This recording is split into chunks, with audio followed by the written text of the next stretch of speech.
Ranked number one in innovation 10 consecutive years, Arizona State University isn't just ahead of the curve, it's creating new paths to success. Learn from notable clinical and research faculty. Online, that's a degree better. Explore programs at asuonline.asu.edu.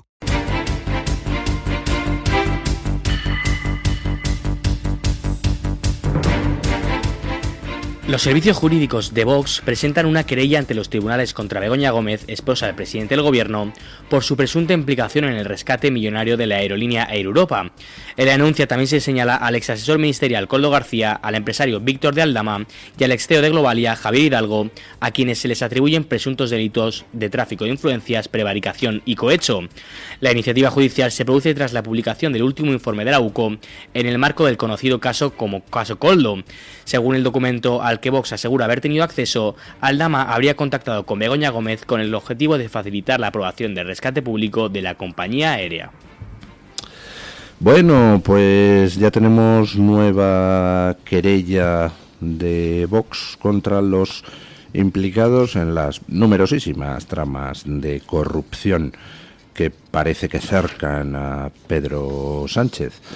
El tío está ahí como en el búnker de Berchtesgaden, atrincherado, y parece que no hay nadie que le saque de la Moncloa, pero bueno, pues habrá que plantear batalla en todos los frentes, incluido el judicial.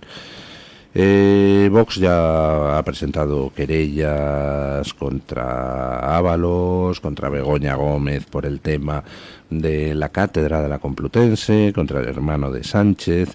En este caso concreto es de nuevo contra Begoña Gómez, contra Koldo García, contra Aldama, pero por un tema distinto, el tema del rescate de Air Europa.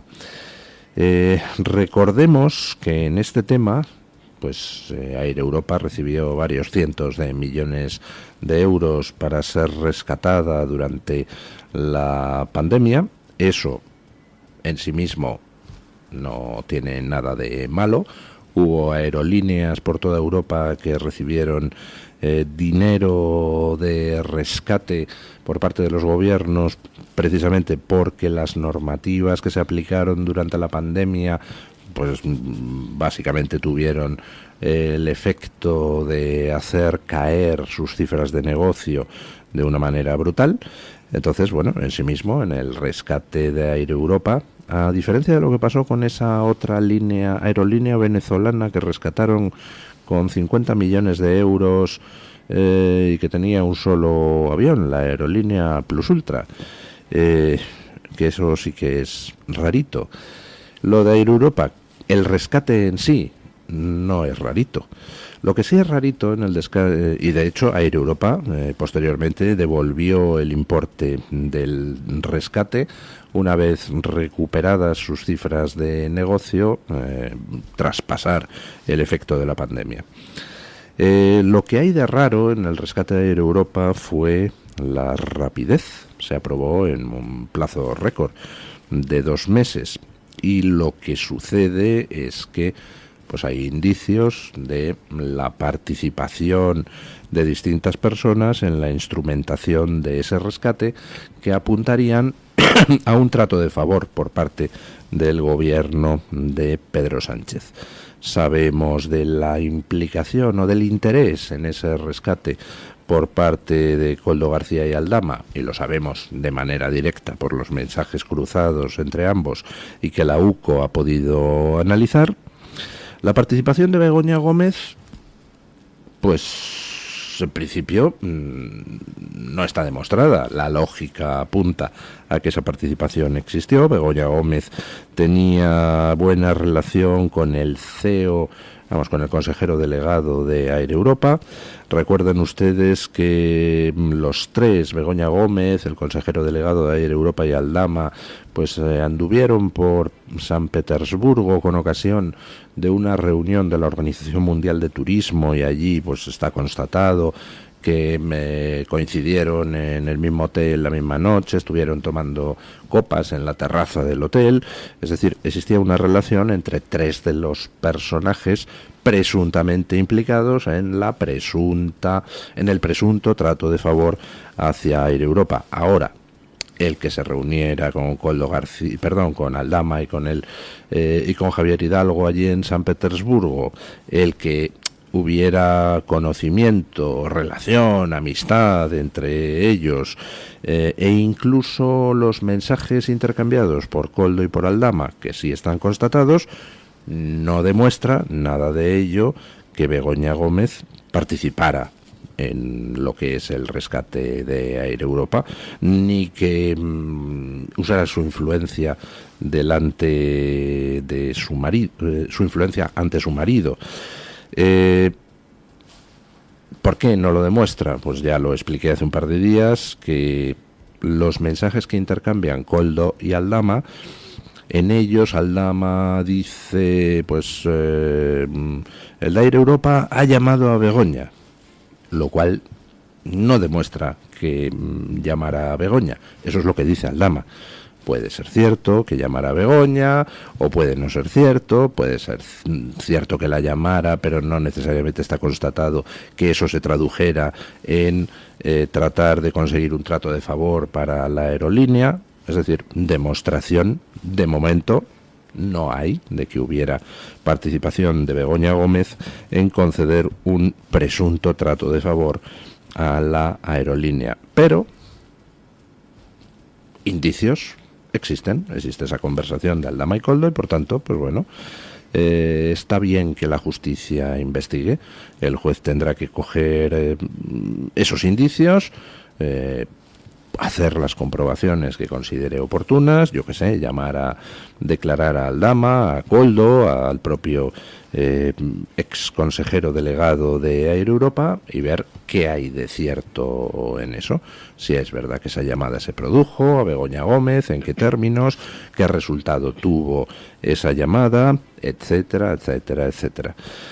Y bueno, Vox presenta la querella y ahora tendrá que ser el juez correspondiente quien decida qué diligencias de prueba efectuar para ver si efectivamente se constata ese presunto trato de favor. Bueno, pues es lo que hay que hacer. Batalla judicial ante un gobierno cercado por la corrupción y atrincherado en la Moncloa. Pues habrá que tratar de redoblar la presión lo máximo posible. La presión que en estos momentos sufre el gobierno no es solo interna, donde Sánchez está sometido a los embates de la oposición, de sus propios socios de legislatura, de sus propios colegas de partido. Recordemos las declaraciones de ayer de García Paje, ese señor que tanto habla y nunca hace nada, pero bueno, hablar habla, sino que además de todas esas presiones internas, Sánchez tiene... se me olvidaba dentro de las presiones internas una importante. Me imagino que la presión familiar también será fuerte en Sánchez. Vamos, yo si fuera la mujer de Sánchez o el hermano de Sánchez le estaría diciendo: tío, que nos están crucificando por ser tu mujer y tu hermano. ¿Vas a hacer algo al respecto? No sé, como pirarte de la Moncloa para ver si disminuye la presión. Pero bueno, aparte de todas esas presiones internas, Sánchez en estos momentos pues tiene una creciente presión externa, que no sé si será más o menos efectiva que la interna, pero que desde luego puede ser bastante insoportable para Sánchez y letal para España. Escuchen.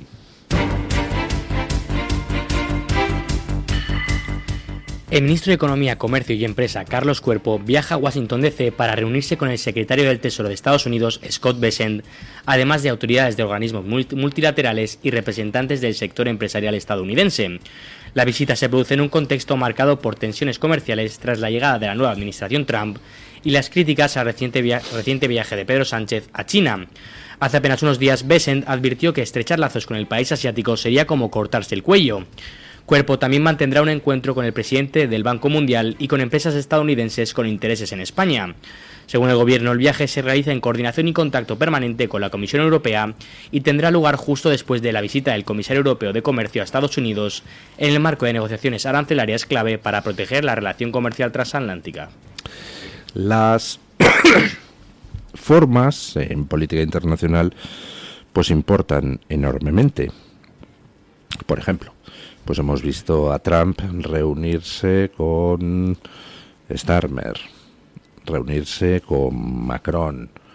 El Departamento de Estado americano convocó a 80 y pico embajadores de distintos países, algunos de ellos pues de gran importancia como Lesoto y Luxemburgo, pero excluyó al embajador español. Y ahora pues por fin se va a realizar una reunión entre Estados Unidos y España, pero esa reunión no es entre Trump y Sánchez, sino entre el secretario de Comercio de los Estados Unidos, el secretario del Tesoro de los Estados Unidos y el ministro Cuerpo, que llega allí para, en fin, supongo que ser convenientemente reconvenido. El hecho de que sea una reunión de segundo nivel, no de primer nivel, pues ya anticipa cuál va a ser el tono de esa reunión. Muy posiblemente lo que Estados Unidos haga sea informar al ministro Cuerpo de cuáles pueden ser las consecuencias para España de alinearse en el bando incorrecto, de colocarse en el lado equivocado de la trinchera. Ya les he dicho a todos ustedes que para interpretar las cosas que están pasando, pues hay que olvidarse de la pelea política cotidiana en Estados Unidos, y hay incluso que olvidarse, o por lo menos poner en un segundo escalón de interés, lo que son las disputas de carácter meramente comercial o industrial o financiero o económico. Para interpretar las cosas que están sucediendo hay que partir de una premisa. Estamos en guerra entre Estados Unidos y China por el predominio mundial. Guerra que no ha alcanzado la fase bélica, al menos de momento, pero no menos guerra. Es una guerra en estos momentos planteada en el terreno económico, y ya les he comentado a ustedes que los aranceles, lo que está haciendo Trump, por encima de lo que es equilibrar las balanzas comerciales, que para él también es importante, pero por encima de eso, lo que ha hecho ha sido poner sobre la mesa un órdago para que todo el mundo se pronuncie, para que todo el mundo elija en qué bando está, si en el estadounidense o en el chino. Y para nuestra desgracia, pues Sánchez, que no logra encontrar acomodo para cuando deje la Moncloa en ningún sitio respetable, pues parece que al final ha optado por dejarse ayudar por su amigo Zapatero y tratar de sondear la posibilidad de terminar siendo también, como Zapatero, lobista chino. Bueno, pues vamos a ver cómo maneja Estados Unidos el tema.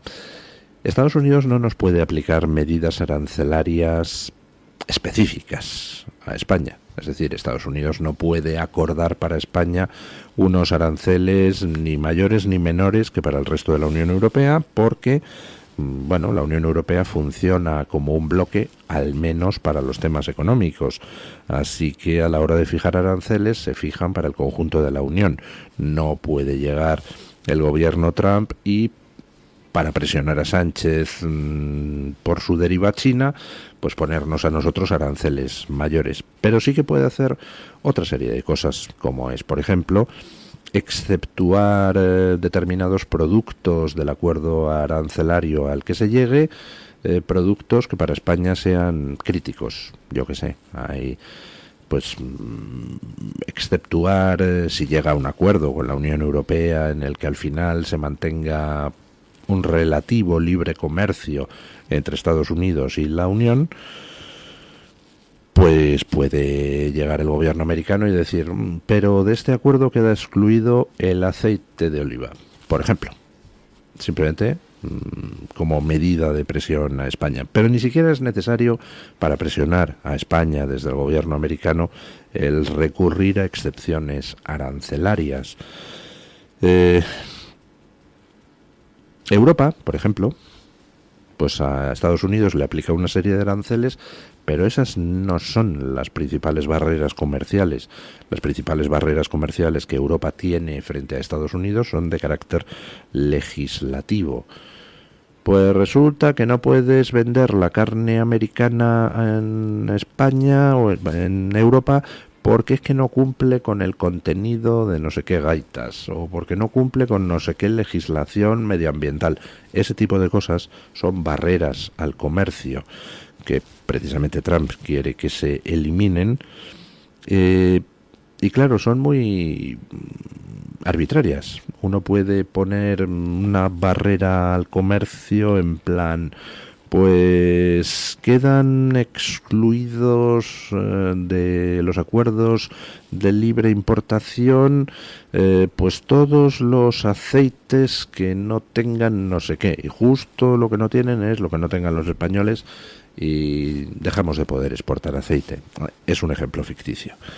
Pero vamos, que si Estados Unidos quiere presionar a un país determinado, pues tiene muchas vías: excepciones arancelarias, legislación pura y dura para prohibir la importación de determinados productos, o incluso pues otras medidas de presión, como pueda ser la liberación de información confidencial en poder de los servicios americanos, o como pueda ser que disminuyan las inversiones de Estados Unidos en España.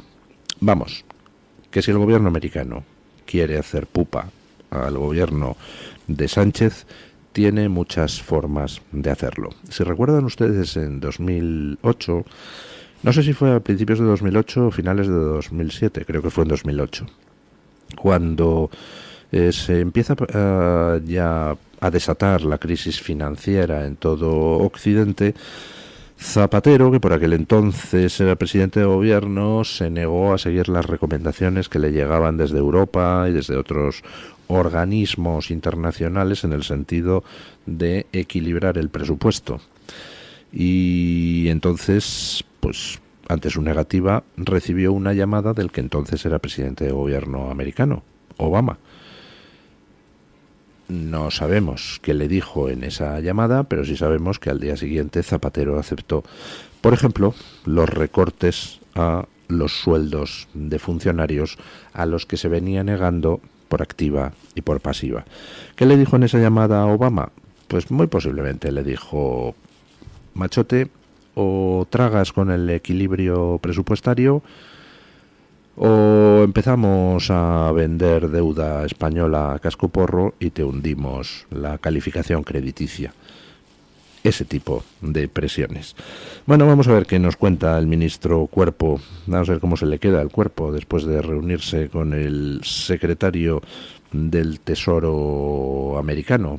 Pero vamos, así, entre ustedes y yo, y ahora que no nos escucha nadie, creo que lo de tocar las narices al gobierno americano, especialmente cuando el que está en la Casa Blanca es Trump, no suele ser, pues, muy recomendable. Lo que sí es recomendable es, en España, dentro de España, el hacerle favores a Sánchez, o ser amigo de Sánchez. Oiga, no pierde ocasión de beneficiar a sus amigos. Es una cosa espectacular. Escuchen.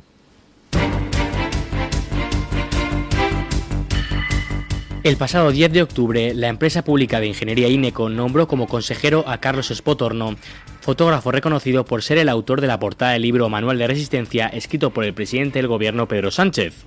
Este nombramiento se suma a otros casos controvertidos dentro de la compañía, como la incorporación de Jessica Rodríguez, conocida por su relación cercana con el exministro de Transportes José Luis Ábalos, así como la de Joseba García, hermano de Koldo García.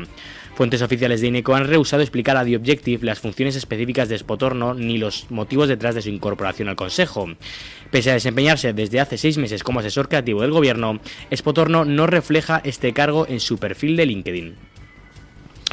Bueno, o sea que uno que hizo la foto de la portada del libro de Sánchez, pues le nombraron en octubre consejero de Ineco, la empresa que contrató en su momento a Jessica para no ir a trabajar. ¿Qué méritos relacionados con el sector en el que se mueve Ineco tiene este señor? Pues lo desconozco. Intuyo que ninguno. ¿Por qué se le ha elegido para ser consejero ahí cuando, pues no sé, supongo yo que hay infinidad de profesionales, incluidos muchos funcionarios públicos, que podrían aportar un valor al consejo de la compañía? Pues bueno, porque a lo mejor en esa compañía el valor está en hacer lo que se dice desde Moncloa. Por ejemplo, contratar a Jessicas. Bueno, ya saben ustedes que Sánchez ha ido colocando amigos del baloncesto, que han hundido empresas públicas, el fotógrafo, la que le escribió su libro de memorias, que era Irene Lozano. Vamos, que Sánchez paga los favores con largueza, con toda la largueza que permite el pagarlos con dinero ajeno.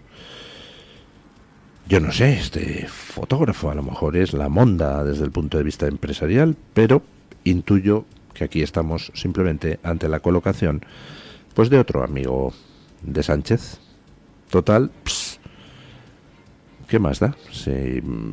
Parece que ahí se colocaba en las empresas públicas dependientes del Ministerio de Transportes a todo el mundo que le interesara a alguien dentro del Partido Socialista.